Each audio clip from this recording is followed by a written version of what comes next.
Hello guys, what's up? Welcome to the SketchUp Arc Studio. Today we have some special and new tutorial and it's about industrial rendering. It's about how we can render this beautiful car in this 3D model in here, and I want to show you how we can add some effects on it with the Enscape and SketchUp. So this is the SketchUp environment that we have in this place. As you can see, this is the car in here, and this is the Enscape environment that we have.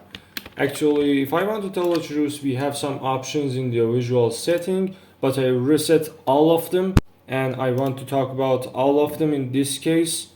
Very simple and easy. Let's get to work. First of all, I'm gonna minimize my shot in here and I'm gonna move the car to this place. Some place like that maybe. Alright, I'm gonna get a little bit far than the model. And now I'm gonna rotate it a little bit, something like that, for example. Alright, as you can see, we can see the changes in the Enscape environment very fast and easy. So I want to cover the house behind this car. So I'm gonna move this car in here and the back of the car in the front of the house.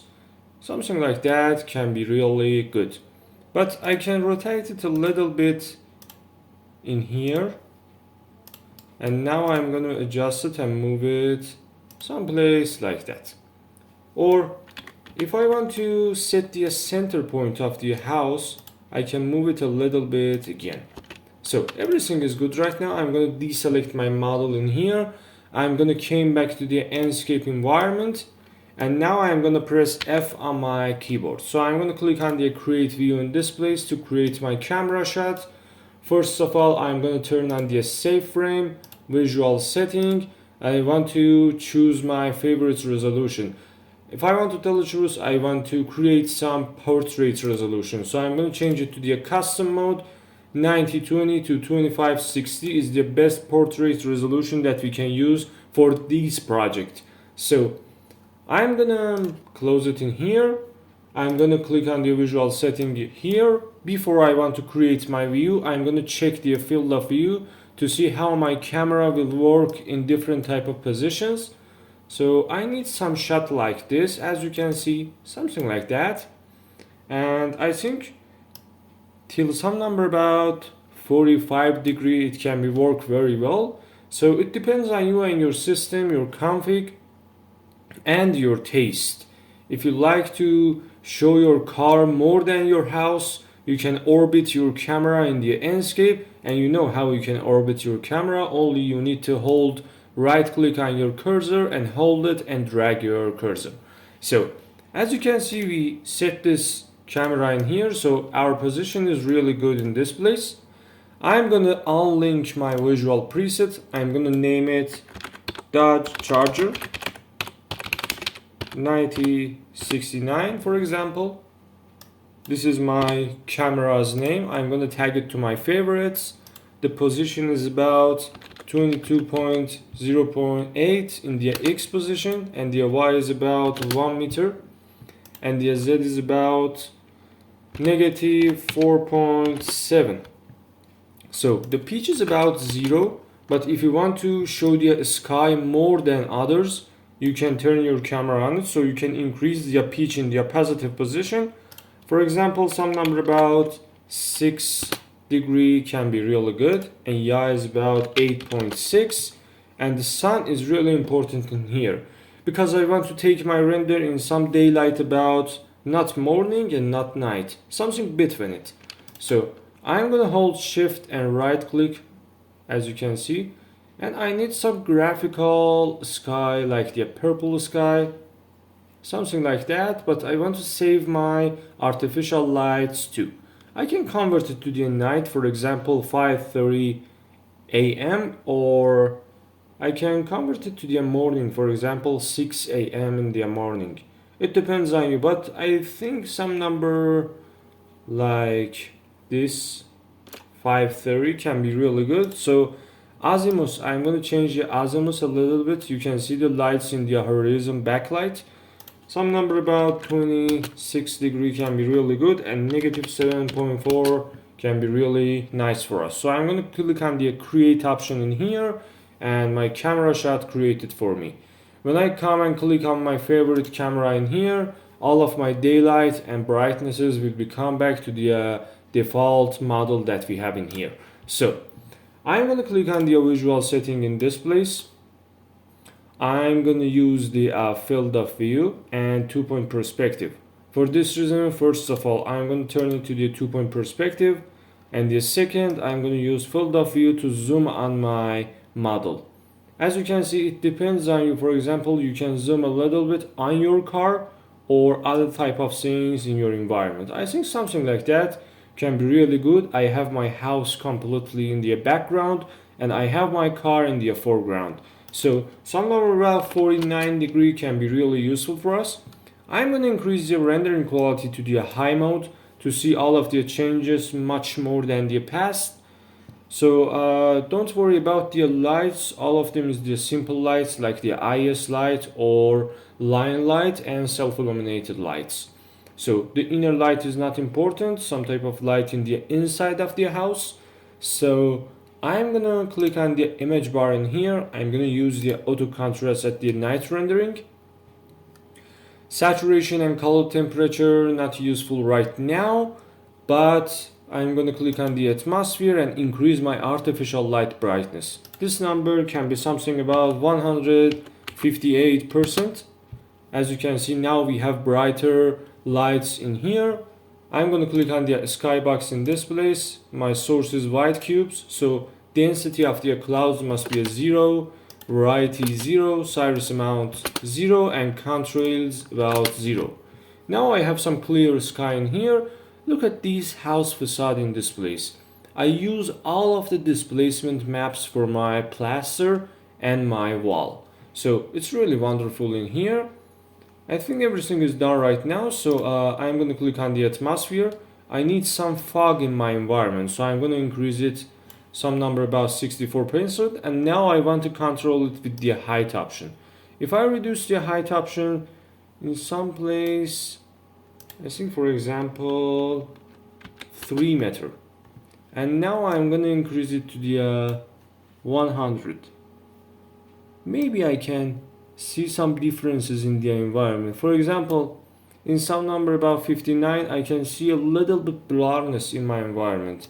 It depends on your system and the intensity of the fog. So it's not really useful at all, but I'm gonna use it a little bit, something about 34%, and the height is about 6 meter.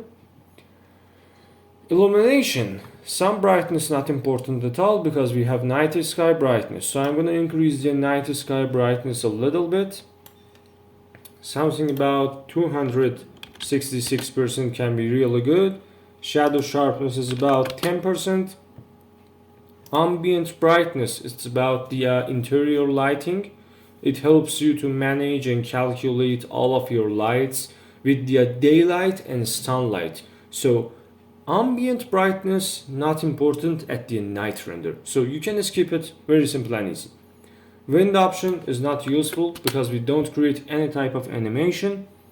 And in the image bar, I'm gonna reduce the color temperature because I need some warm colors and warm lightings. So some number about 4900 Kelvin is really good. Motion blur is 0, and lens flare. I'm going to talk about lens flare and bloom at the end of this video. So like and subscribe if you like this video.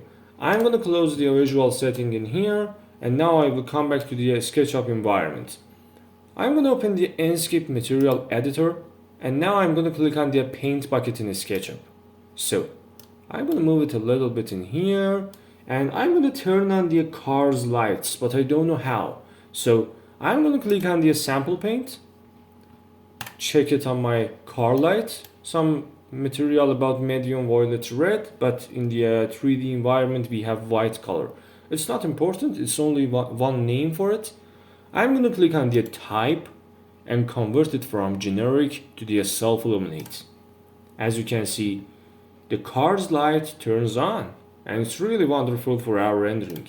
So luminance is about 1500 Kelvin or candela, I'm sorry.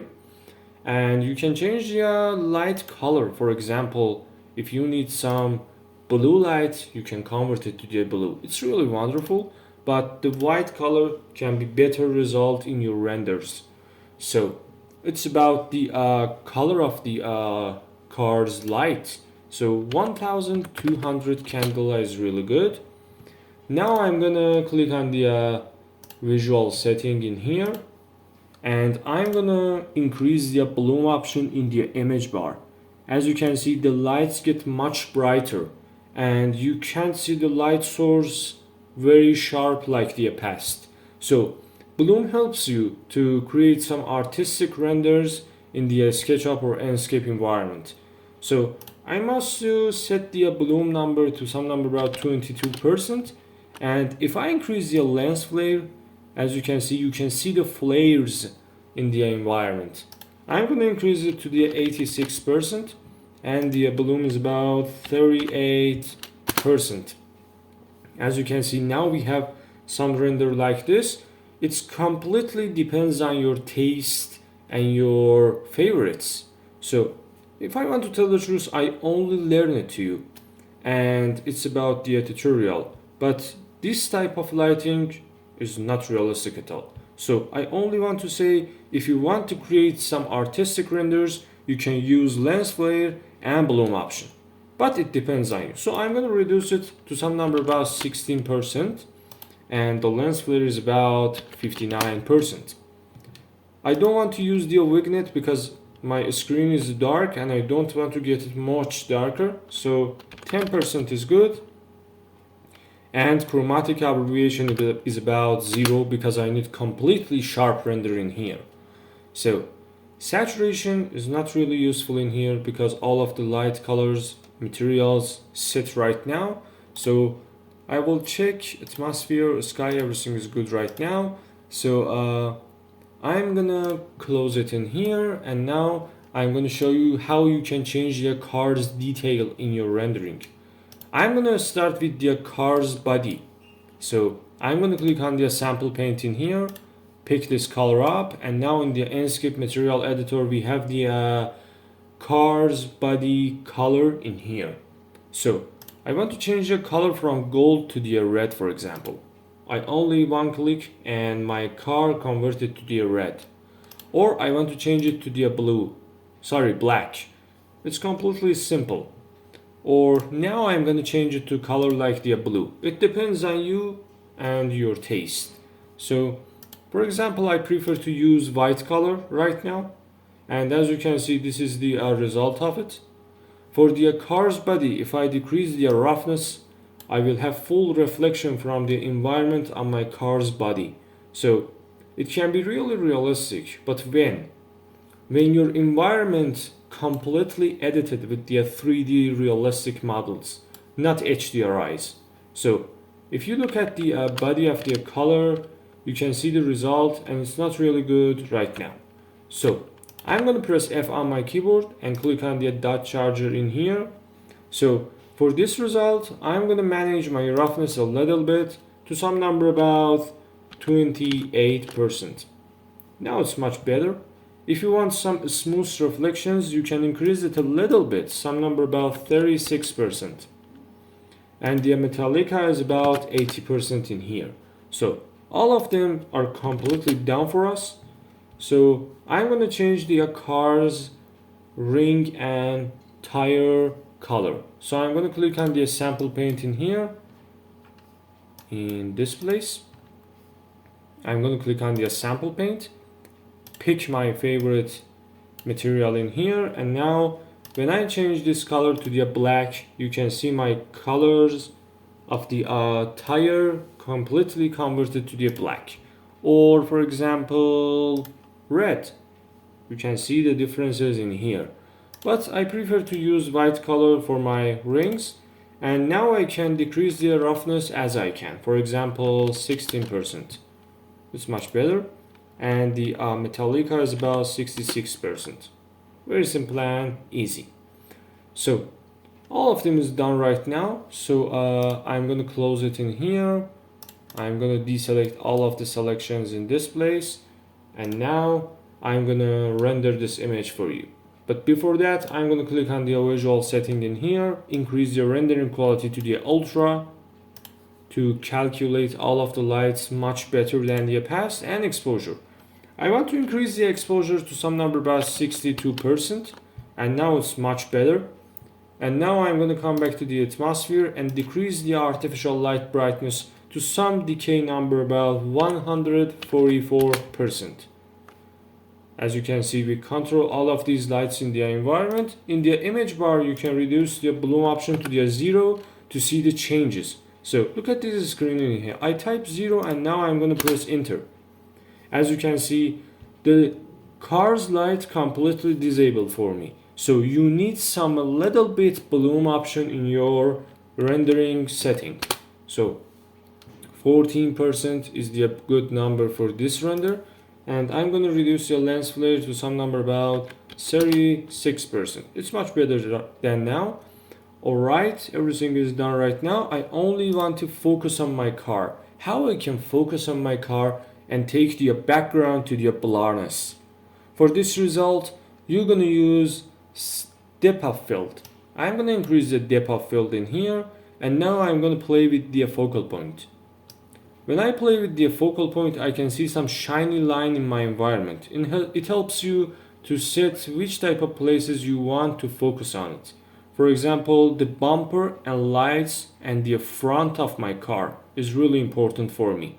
So I'm gonna use the focal point to set some normal value, something like this. Alright, some number about 4.61 meter is good. And now time for the depth of field. I'm going to decrease the depth of field, as you can see. And some number about 12 is really good. The background get blur and the foreground is sharper than the past. So I'm going to use the 12% and press enter. Everything is done for me right now. And now time for the rendering. You can change your mode to the white mode to see all of the lights much better than the past. It depends on you. So I'm going to use the none option in here. Image bar and other things is good. Everything is good, and only I want to render this image in my desktop. So I'm going to call it car render, and I'm going to press save. It takes a little bit time and it will give you some realistic render. So I hope you enjoyed this video, guys. Enscape is one of the best rendering engines I have ever used in my life about my professional job.